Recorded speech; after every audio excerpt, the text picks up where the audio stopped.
નમસ્કાર, આપ જોઈ રહ્યા છો પ્રજાના પ્રશ્નોને વાચા આપતું મિસ્ટર ગુજરાત ન્યૂઝ।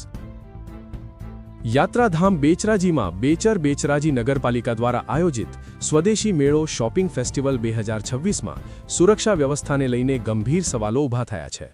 મેળા વિસ્તારમાં બાજુની સાઇડ પર રસ્તા પર ખુલ્લા પડેલા જીવતા વીજ વાયરો જોવા મળી રહ્યા છે, જેના કારણે શોર્ટ સર્કિટ થવાની અને આગ જેવી દુર્ઘટના સર્જાવાનો ભય વ્યક્ત કરવામાં આવી રહ્યો છે।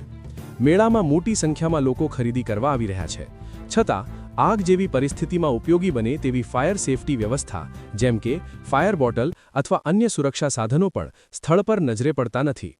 આ ઉપરાંત કેટલાક બંધ સ્ટોલમાં પણ લાઇટ અને પંખા ચાલુ જોવા મળતા હોવાથી વીજળીના બગાડ અંગે પણ લોકોમાં ચર્ચા થઈ રહી છે। સ્થાનિક લોકોનો પ્રશ્ન છે કે જો કોઈ હોનારત સર્જાય તો તેની જવાબદારી કોણ લેશે?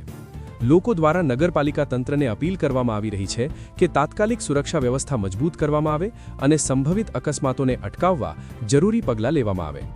Reporter Mahendrasinh Becharaji, mister Gujarat news, સત્યતાની સાથે સ્પષ્ટ વાત।